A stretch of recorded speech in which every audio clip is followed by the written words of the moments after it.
So when you sit in, it's literally going to be like, like how lazy boys are, how they just like they're kind of they're like stagnant leather chairs when you sit in them. But if you look down on the inside, right? Imagine your chair right now has like armrests. On the inside of your armrest, there's going to be a little circle, and there's going to be a half circle little lever. You're going to pull that lever, and your feet are going to fly upwards. Oh, hell yeah.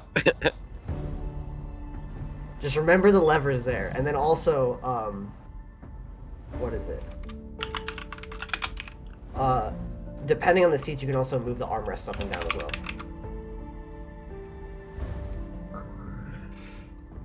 Alright, I'm gonna mute you guys. Well, I'm gonna go mute it on you guys for a bit.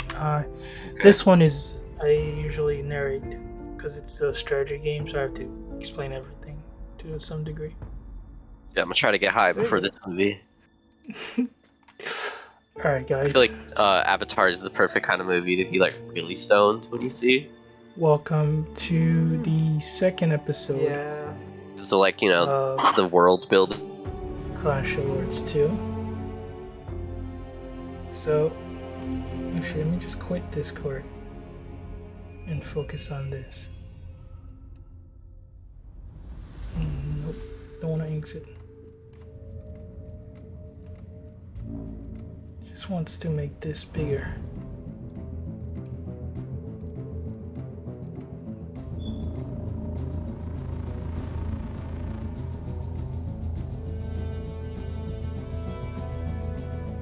There we go.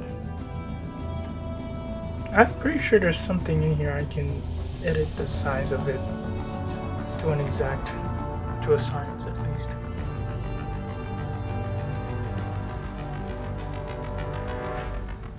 Anyways, the first time we went over my base, who I am, basically my, how can I say this? My schema of the game, how much of a veteran I am, and I think I've essentially done a pretty good job at that. Saying that I used to play on Amazon, moved over, now it's Meta, so the database essentially got wiped, I think. Just couldn't find my account, my older account. But I'm actually glad that we're able to make the move, because the older account was getting stagnated and there was a lot of things I wanted to switch on it that I couldn't do because the app, because once you place an item down, the game does not allow you to remove said items. So what you have is what you get. However, there are some things that in this one we weren't able to remove simply because that's just the state of the game. That being there's two motors. When you start the game, I believe you start with a motor, so you can't do nothing about that.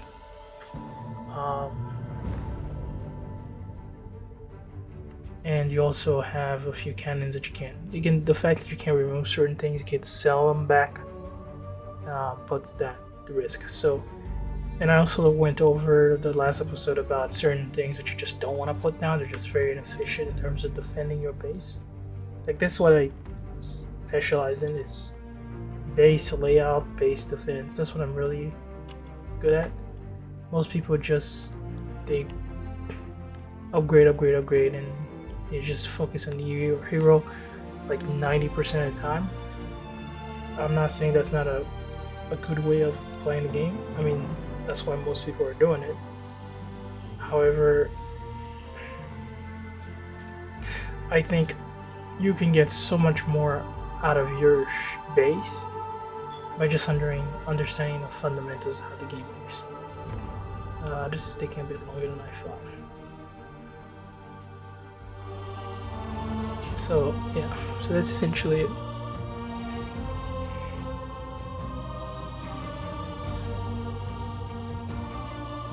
Close it. In the meantime, I'm gonna try and get this captured thing. Maybe I can duplicate this. Copy.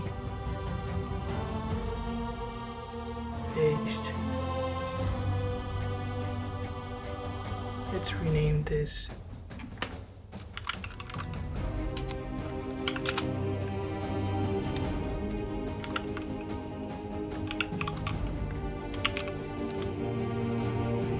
Oh, I see.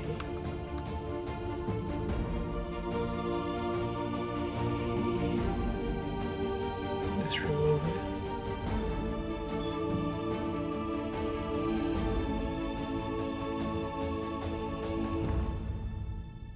Feel free to jump further in the game,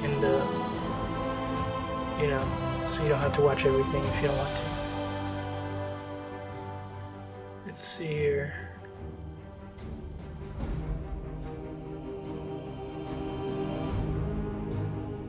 Let's stop this.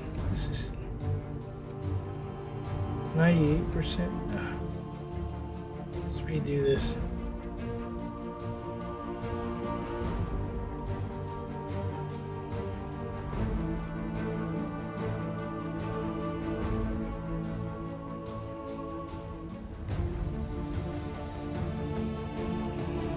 There it is.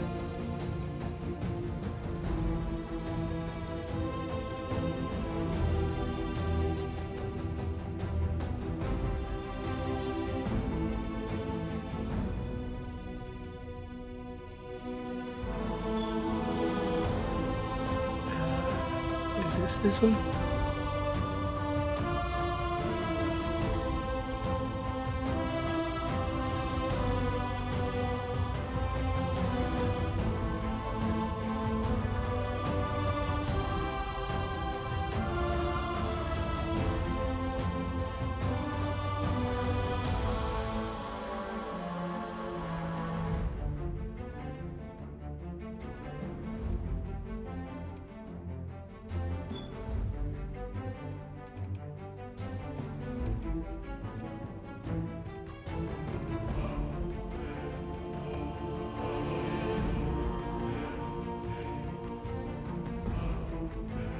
Alright, it's not working.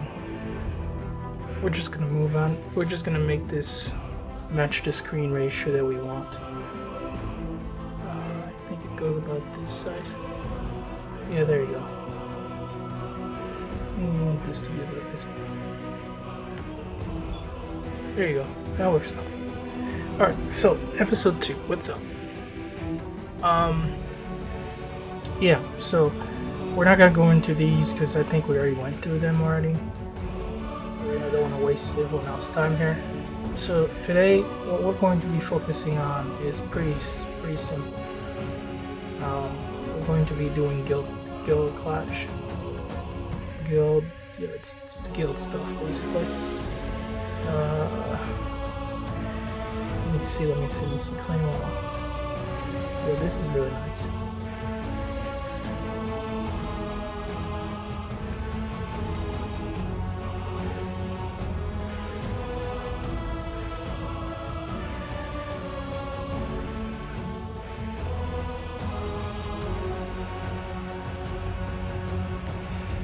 Okay, so for guild, what do we have? So we have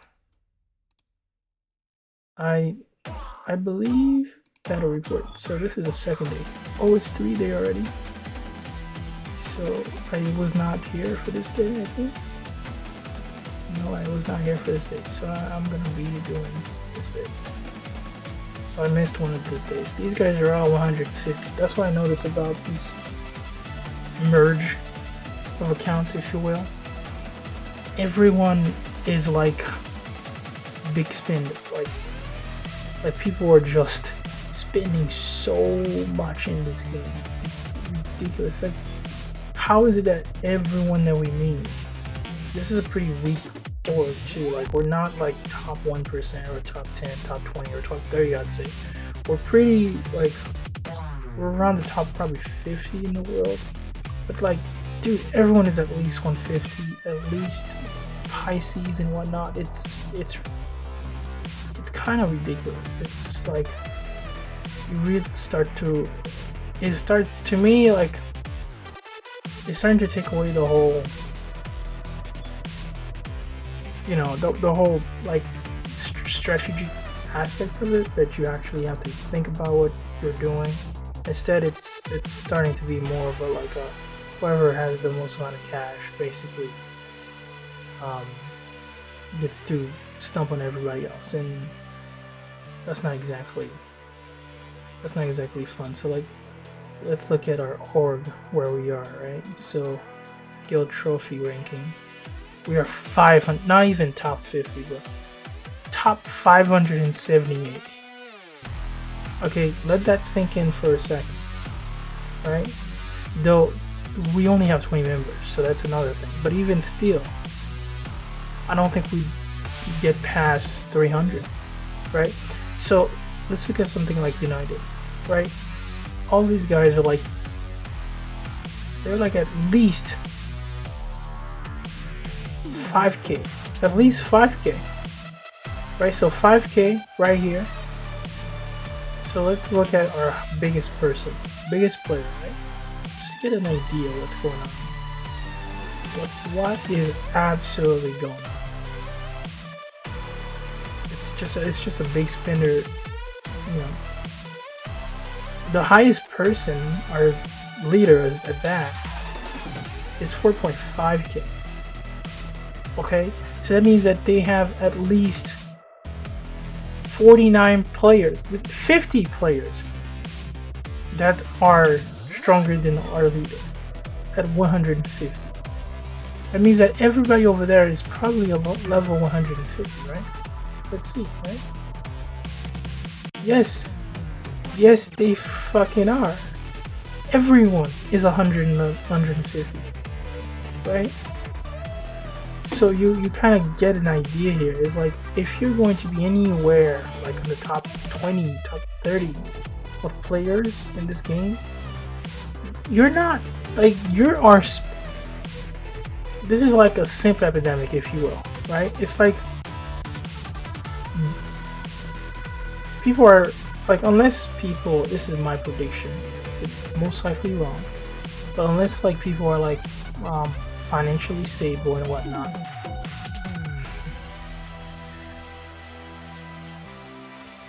thank you, you know, unless they are financially stable, you know, you're like adult, you have responsibility, this is just something you waste your money away every now and then, right? But like, even still, that's a lot of time, that's a lot of energy you're putting into a game.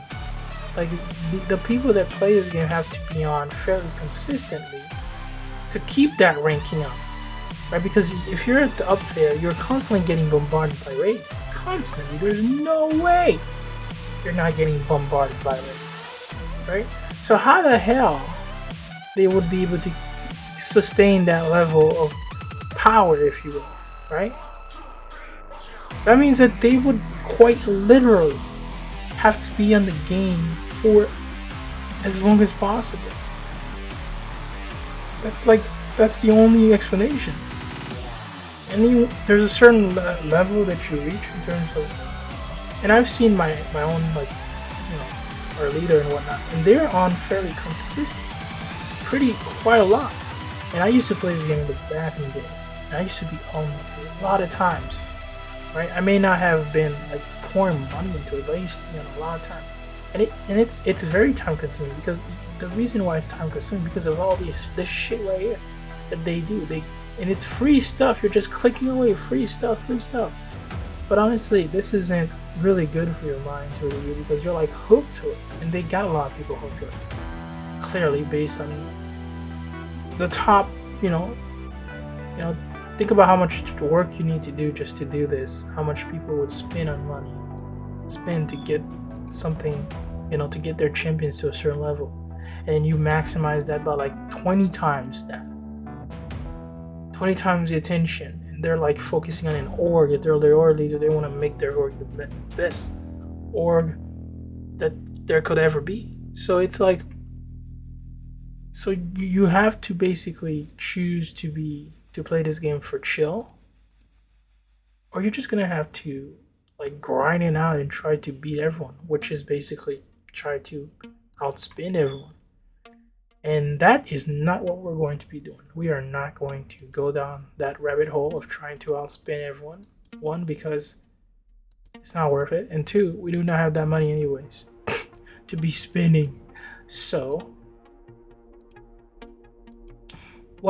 then ultimately, what is the purpose of this little series that we have here? Well, simple really. We're going to be enjoying Clash of Lords 2. We're going to be building weird and interesting bases. Okay, we're gonna test them out. We're gonna see basically the mechanics of the game work.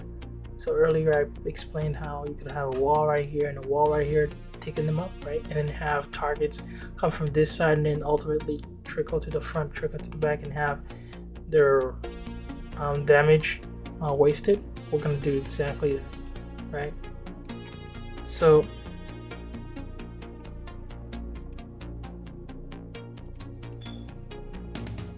that's what we're going to be doing. But before we get there though, we are going to be increasing all our walls. We need to get all of our items to a certain level.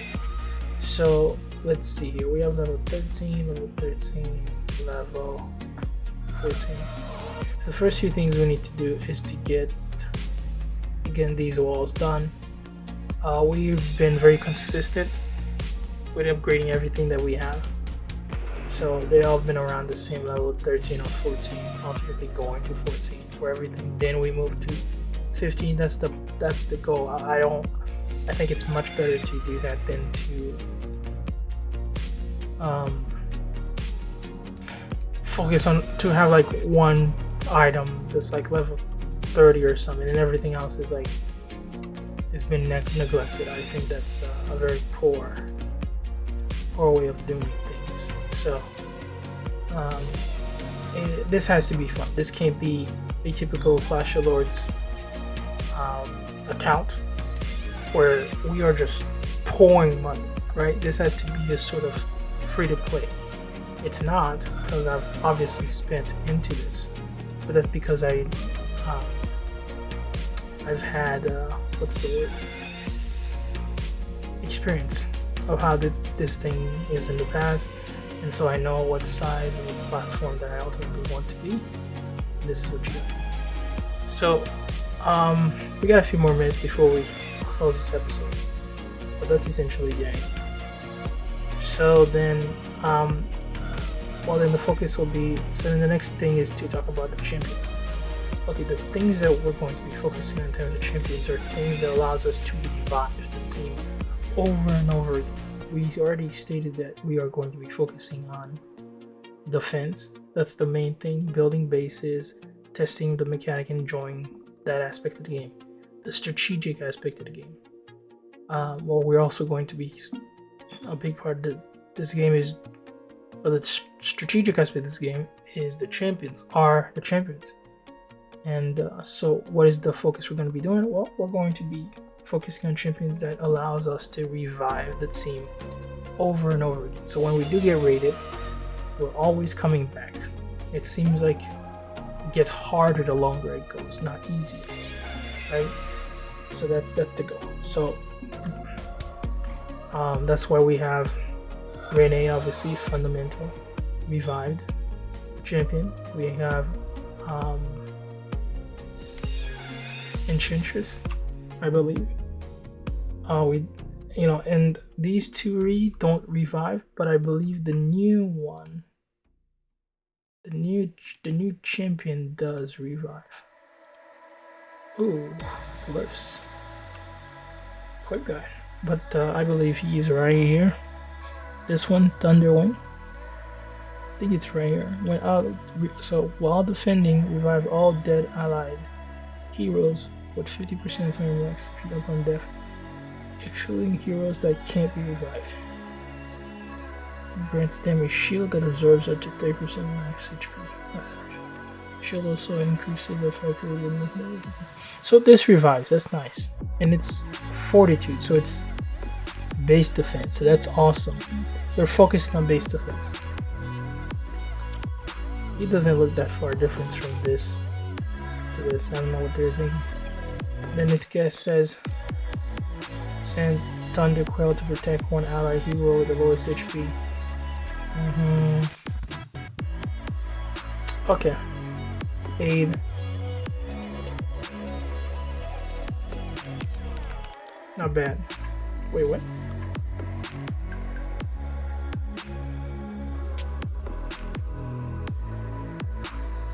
Okay, Divine. Look at this paragraph, my dude.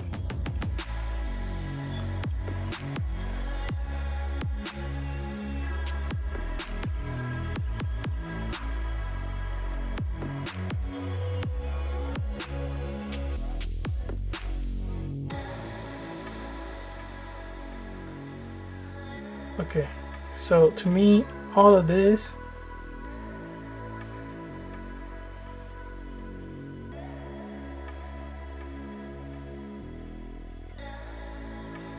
is basically, he seems like a very support champion. All of this so far has been very support. Increasing an ally, making them tougher, and then revive at the fortitude. That seems to be what's going on. So we're definitely going to add this guy to the team. Because the fortitude is awesome. You know, we could put him at where Renee's at. Not Renee, Ambrosia. We definitely want at least 2 tank champions. That's just gonna be distracting.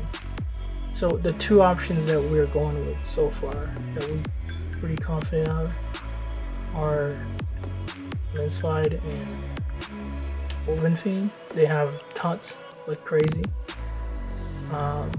But ultimately in the long term, I think it's going to be these 2 ladies right here, because the problem with Landslide is once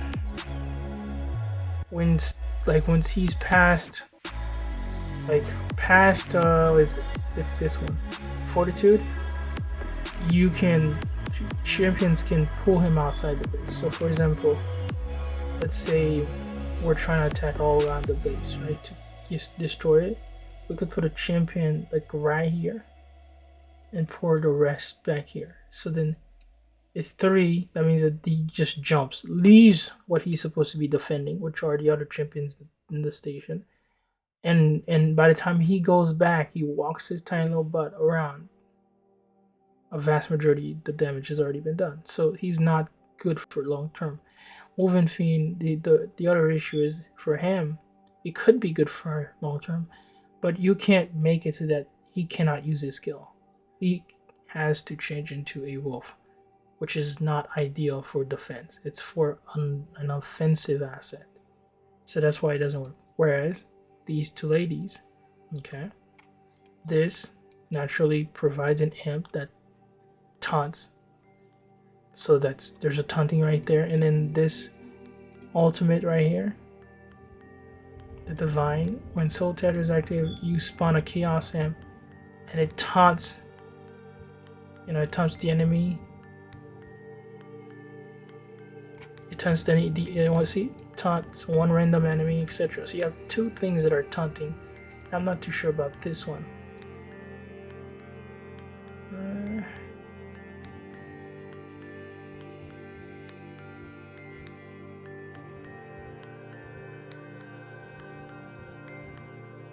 So you got 2 items that are taunting, and then along with the more health and the more damage, it's just really good. So as long as you get to spam that ability, if you will, it's just a really good thing.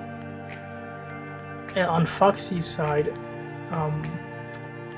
it's basically the basic is a taunt. The aid doesn't help because it's white. The ultimate is a taunt. We already know that. And then when a hero is garrisoned, there is 3 chance charming.